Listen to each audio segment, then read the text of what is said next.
welcome to the Wise Space for the youth, by the youth, with honest chats, fresh perspectives, and good vibes only. On today's episode, we'll be having a chat about girlhood. So the good, the bad, the ugly journey from childhood, girlhood to womanhood. So we'll be sharing our experiences, crushes, and of course the journey. And as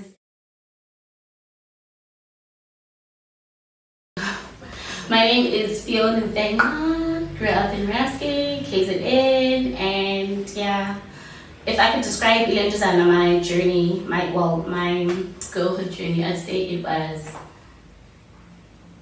character building. My name is Thabile. I'm from KZN in a small township called Sesethu. And one word that I would say sums up my girlhood, I would say introverted. Like I wasn't indoor ready, so yeah. My name is Mia and I'm from PE, Girlhood.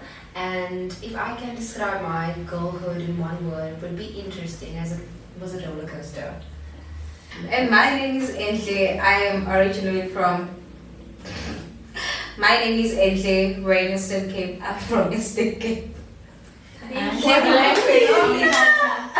I knew it, but and my name is Enhle. I am from Umtata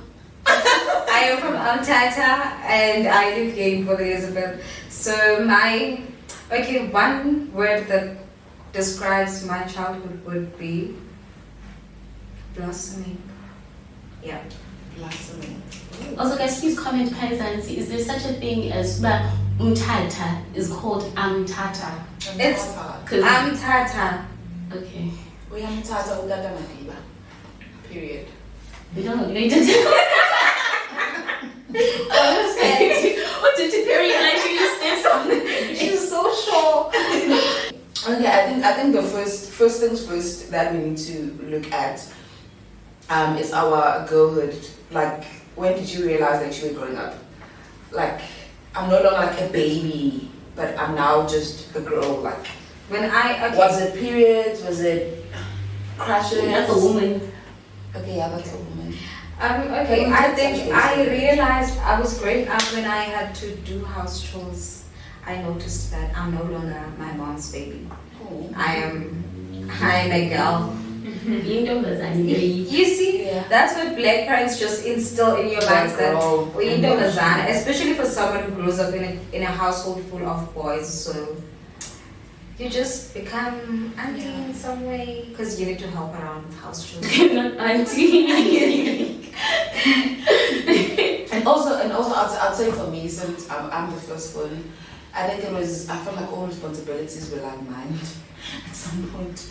I feel like no, I think I matured at an early stage basically. Because of that. Yeah, because I was like, even when my mom had like my younger sibling, I had to like take her off my younger sibling because she worked like night shift, so I would sleep with the baby, I would breastfeed.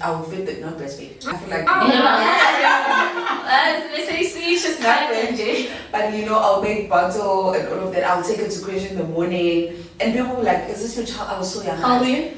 I was doing grade 9, if not 8. Oh. People were like, "Is this your child? You're still young." People would look at me, like disgusting. Like you're so young for that. So then when I realized that I was growing up, I feel like I matured at an early stage. So I think going to high school I was bullied in primary school, so I think I wasn't really like aware of myself. Like I used to think I was so ugly. Like I used to really think I was one of the ugliest people ever. And then I went to high school, and then a lot of attention was drawn onto me. And I was like, I'm actually not ugly. First of all, I'm big relief to realize that. I was like, oh, I'm not actually ugly. Like people actually do like me, and I'm like, I just came to be more self-aware, and then I realized that no, I'm this girl in the world. This girl just like I'm not alienated, so I got to feel like I'm a girl, boy, especially when boys like start liking you and things. I think you're like, I'm big, like I'm noticeable, like people are looking at me, people are noticing me in society. I'm a girl. Yeah, and I think also the other. Okay, I won't say it was part of growing up, but when we when we started playing, like having like music books and all of that, like you notice like things now. You like things, because I think I realized when I wasn't in primary, I think I was in high school when I started, like, okay, I saw it cool, like, to have a paper doll. Like, okay, you have a paper doll and now you're playing, like, you know, you're cutting out magazines and all of that, you know. You have like some books, like, if you didn't have a song for growing up, girl, I don't know what you were doing. Like, Speaking of that, let's bring in our childhood memories now, because I'm sure we all relate to having song books, musical books, some kind of like that. Paper dolls, house. It was a house book. I'm not sure, but when no, not her. Oh, you don't know the name? What was that thing She called? was a liar. She was a liar. Great. because I also played that With the pens? Right, the paper would What? See? What? Having similar songs we liked, having similar cartoons, like your favorite shows, the Barbs, everything. You know, I asked if you guys The watch Barbs. Wings. Yeah, I did. I'm a big Wings fan. I did. I love blue. I was blue. Yeah, I I love was blue. I was Tikna. I was blue. I can see that. Really? Yeah. But I can't lie. I don't Cool remember Cats something is about also. Teen. Cool Cat. We are the cool cats. Yeah. Guys, how can you forget Mickey Mouse? I feel like I was really big. That was like really younger days, and I feel like it was more Barney for me. Yeah. I used to watch this thing, Dad. I used to play on the internet. I think it was like Australian or something, but I think it was called High Five.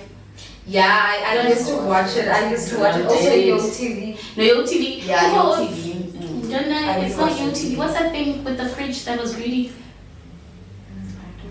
The fridge that would talk. Yeah, that used to like eating.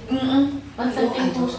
I do have Melantica, yeah, but now I just can't get the name. I know it. No mazi. No mazi. That's a lot of no mazi. And one thing that I also enjoyed was Eating 99. Yes. Similar. There was this presenter. Oh guys, I really loved him. Like, he was tall. He was vibrant. Like, he had a vibe. Like, he was, yes, like he's. I think also Rory Sang was also a presenter in Yeah.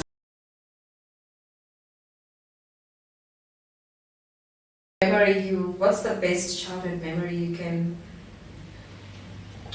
think of? I wouldn't say best, but like as when people ask me to like remember it's so hard. But like when I'm sitting and I'm talking to myself, I'm like, oh, I remember that.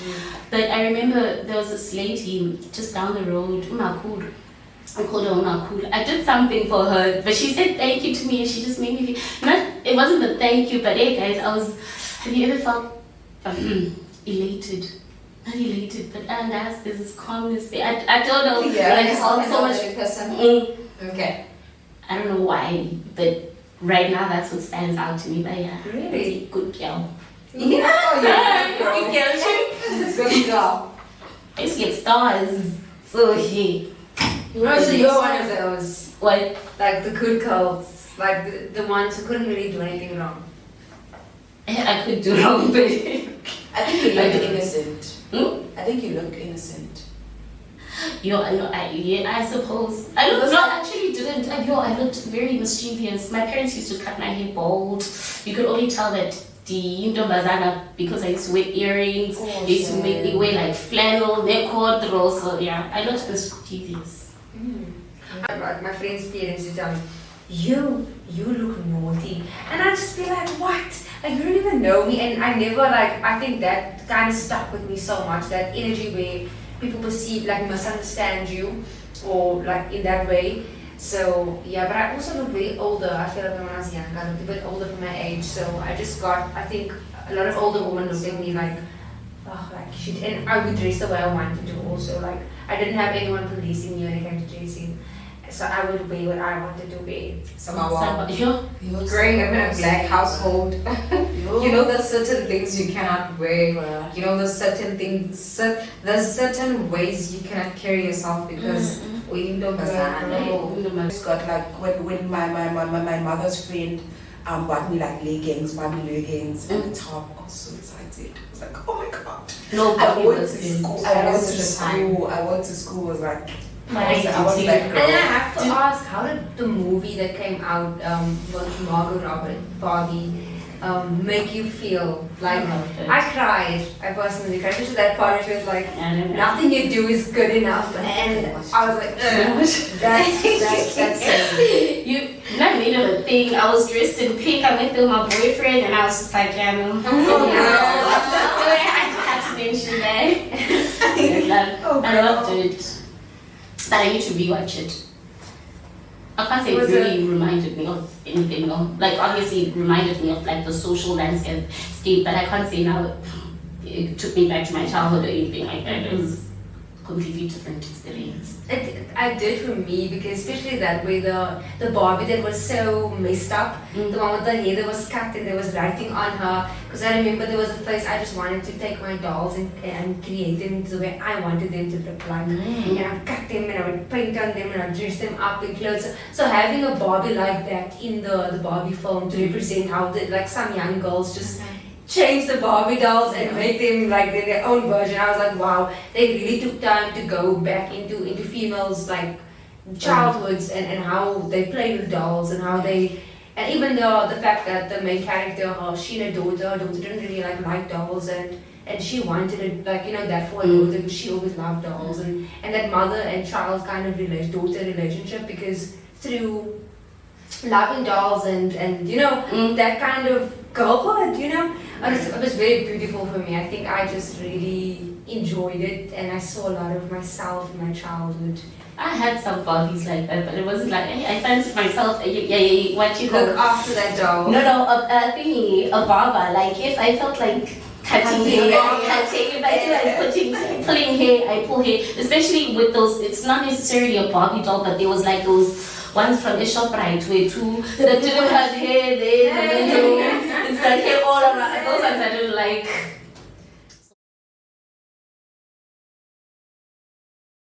Moving on, I mean, we've been talking about girlhood. I mean, for sure you guys are now tired. You've heard like our parts and all of that. Now with transitioning into womanhood, like when did you basically realize, like, ladies, that okay, now I'm a woman, like I feel like a woman? Like, was it the walk, like when you're walking, like, okay, No. like what was it? I think it was. I think it was when I started developing, like when I started having my boobs fitting into a bra. So I had women like my mom and so on, women around me telling me that, oh, okay, this is your bra size. As a woman now, as someone who has boobs now, you need to wear a bra like all the time in every outfit, blah, blah, blah, blah. Yeah. So it made me feel that, oh, okay, I'm part of the womanhood now. I'm inside the hood. I think it was, I was in grade 12. So maybe 18 or so. Yeah. Yeah, at least. I got it, also got it like maybe when I got my period too. You get like a little talk about, oh, okay, your body's changing and things like that. Unfortunately, when I got my talk, so it was Mama and my dad, and me.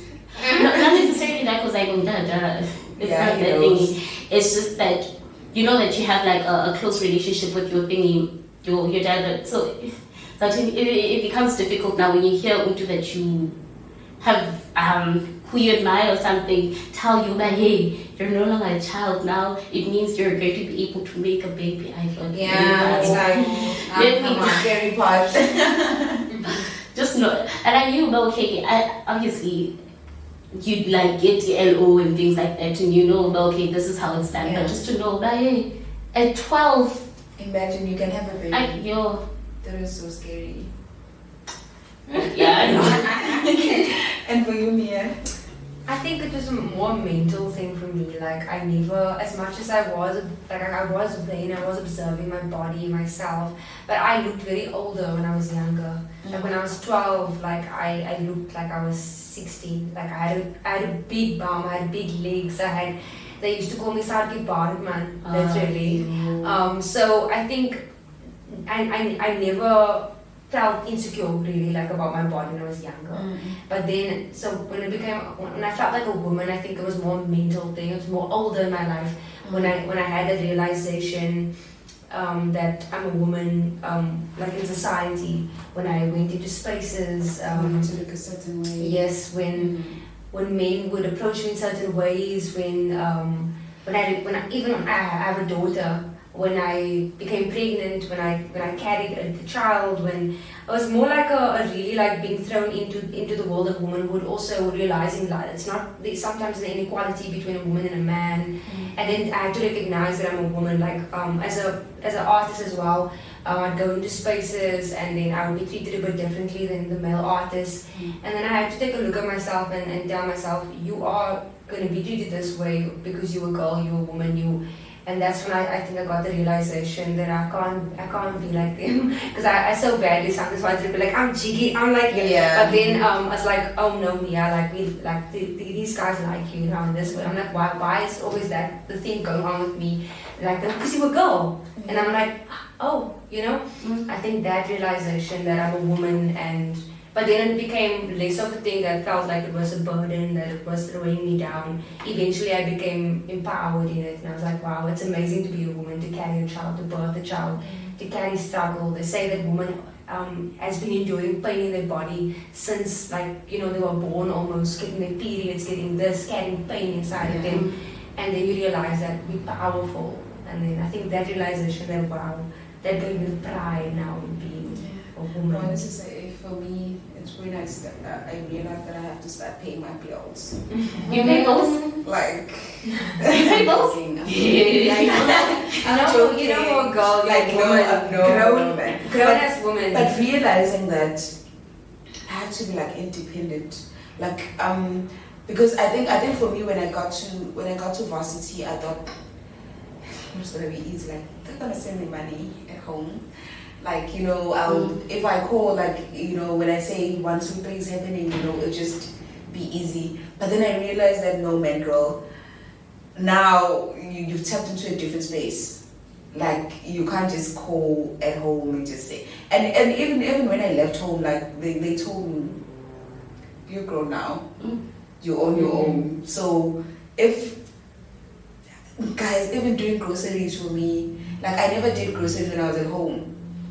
And then the first time I did groceries at Race, and then when you're at the till, like, and then you see you have to pay like 1,000 rand for groceries, and I'm like, and then I come back and I'm like, I just spent my money on food. I know that I'm gonna eat the food, but I just spent like my money, I feel like that's why I realized that, okay, now I'm grown.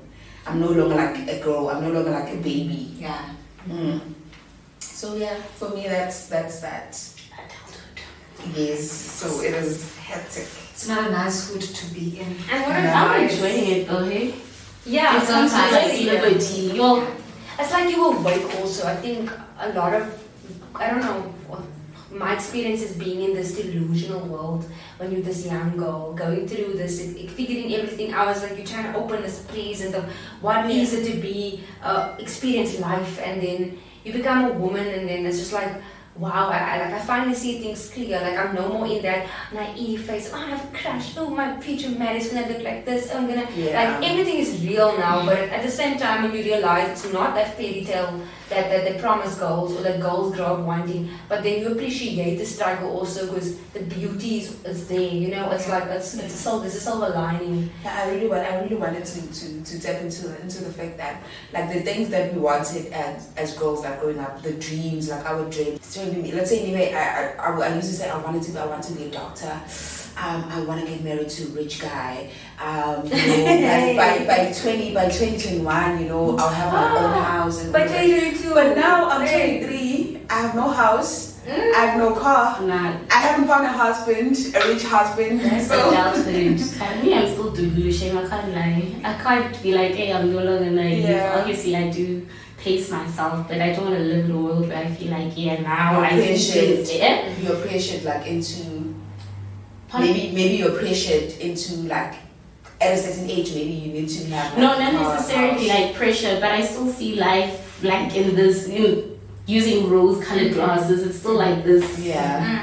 Yeah, I feel like I see that, but when it comes to certain things, I'm more realistic. I'm not that little girl. I'm not like, especially love. Like I used to think love was like the movies. Like I was obsessed with love. Love like the movies. Like I still see it as like honestly, no, I don't. Like I don't. I think I've seen the reality of love in different things. But I think one thing that never went away from me is my dreamer self. I've always been like since a little girl. I've been a dreamer. I'm still a dreamer. Like that, I feel like that is something that no one can take away from me. But then again, like relationships and things like that.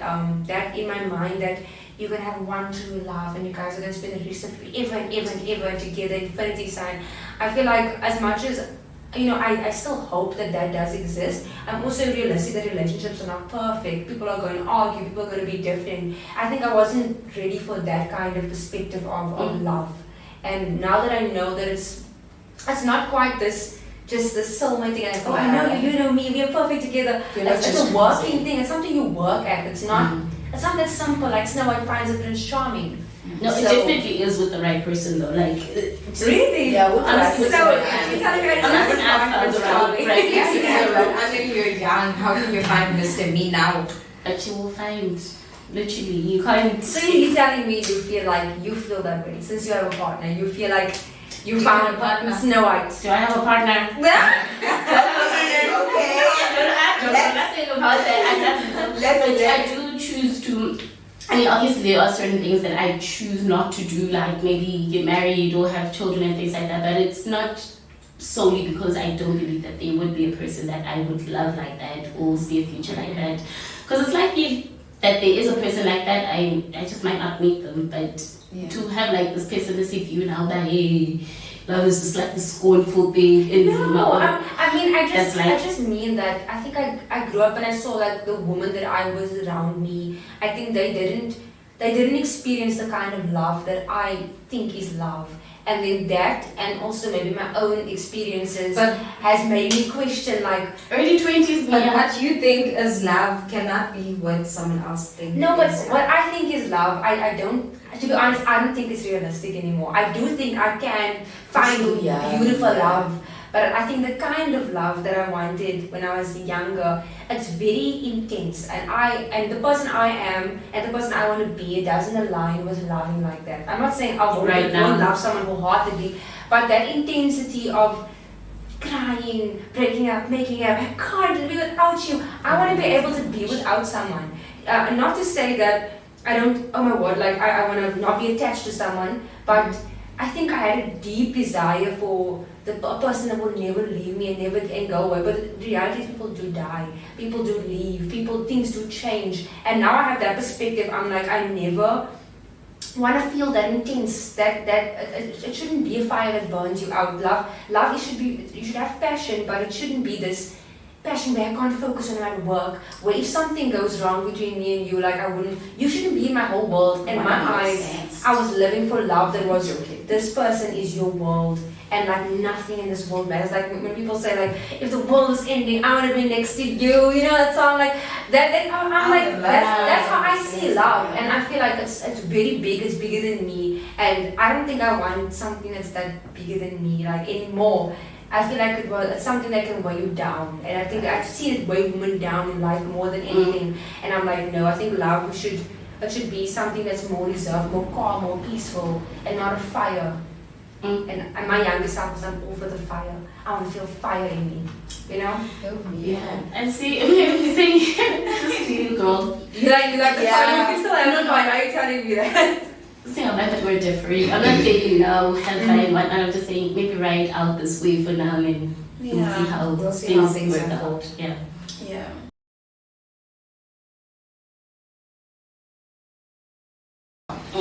Into womanhood, when did you realize that, okay, now I'm a woman? Like, what signs did you see that, okay, I'm a woman now? I think when I had my boobs. Yeah. I don't. When did you get on? Yo, I want to take boobs. Same. I used to stuff is the right. No, I'd actually say I noticed I'm entering into womanhood when I could find a bra size, because I had small boobs there. Yeah. So I had people I was surrounded with they wore bras, and I kept on wanting a bra. My mom just bought me sport bra, but no, you're fine, no, you're fine. So when I was able to finally find a size that fits my boobs, I was like, oh, I am now like I could feel myself. But I'm fully a woman now. Yeah. For most of my culture, I used to stuff my lips. I wouldn't even wear a bra. So like take my stuff socks under wear on scarf and then pull up my thingy to tighten it so that it sits well. You wanted a cleavage. Yeah, and not even just cleavage. Wait till I developed kind of late. Like nugget I don't really have. So yeah, you don't. It makes you go within when you're looking at me. My shirt's full. I look at yours also full. So like when mine's a bit smaller, I feel like I'm not more. Sounds like being left behind. Yeah. Anemia. Yeah, I never cared to have big boobs, but I do remember when I was like 12 trying to Stuff things in. But then I became a teenager and I think I liked that I didn't need to wear a bra. I was one of those. I just love not wearing a bra. Moving on, like I'm not that I'm tired. Moving on. Yes, just a quick question. Like since we're all in our 20s, you know, are we? I'm in my 30s. Really? No joking. Girl, come on, you don't even mean like you're in your 30s. Okay then, like what advice would you give like your younger self? Like right now, what advice like would you say? Girl, I mean, we're grown now. To me it's not advice, but like it's looking back. I'd be lying, but something I always tell myself is something I always tell myself, like something that I would also tell my younger self if I were to speak to her. I'd tell her that there's nothing you want that is out of reach. Like I can get whatever I want, whatever. Okay, it sounds delulu, but like I can get whatever I want. If I work for it, I can get it. Positive image. I would tell my younger self that you're cooler than the boys you have a crush on.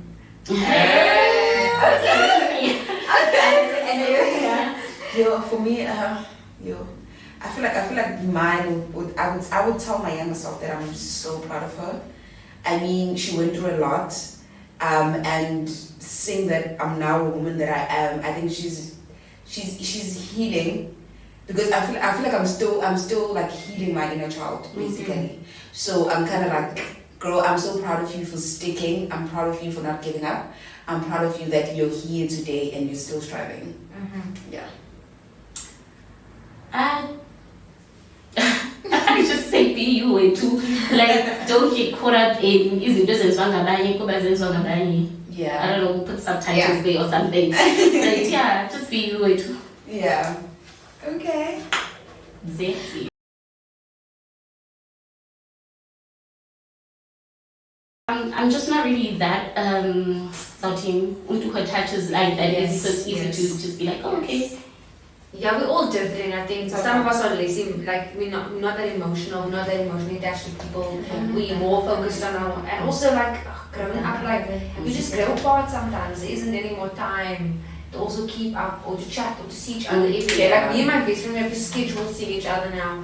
It's like, will you be working that day? Are you working that day? Or we have anything else on? It's crazy. We have a schedule to see each other. Right, I remember when my friends complained, like, you no longer have time for us, we no longer talk like we used to. I was like, guys, I'm busy. Like, you need to understand that I have like things to do now. I just don't sit at home the whole day. I have to be somewhere. I have work to do and all of that. And they were like, no man, but we need to make time for each other.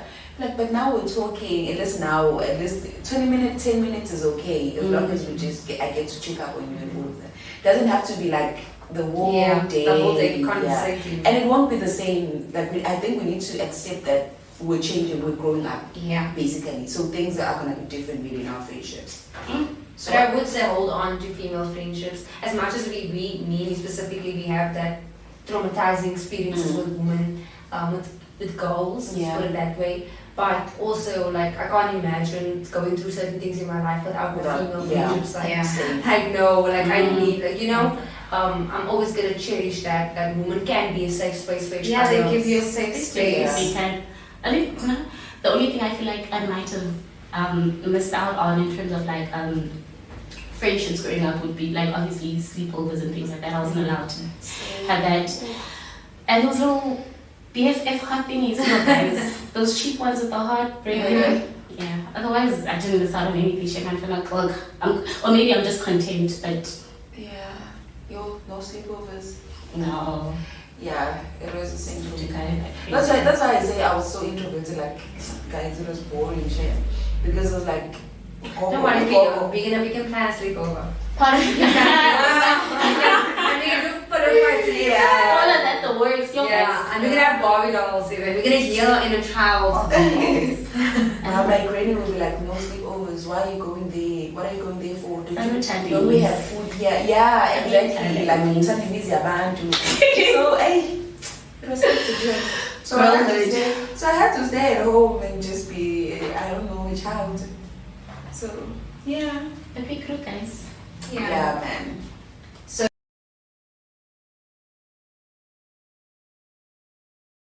And there's shout out to all the amazing women out there. Yeah. If you're not amazing, maybe not shout out to you. Shout out to you. But if you're amazing, If you don't pick me, we're not shouting at you. Okay, I didn't say it. Please know yourselves. Yeah. Shout out to every woman who's still striving and Women throwing shots, their sounds. To whom we don't know, but you know yourself, Please, yo. I said them. They know Shout out to women who love themselves. Shout out to you. Shout out to me. Shout out to women who choose themselves every day. Shout out to me for having you. I mean, I said shout out to me for having you. Hi. oh, wow. Okay, shout out. Shout So out. we'll meet again next time. Till we meet in the next episode, guys. Bye. We love you so. We agree that girlhood and womanhood is the best hood anyone can ever be in. I think also men will agree that manhood is the best hood they are in. But we're talking about girls now, so As our woman cave. yes, this is how we wrap up today's episode. So please, guys, don't forget to like, Comment, Subscribe. and And share.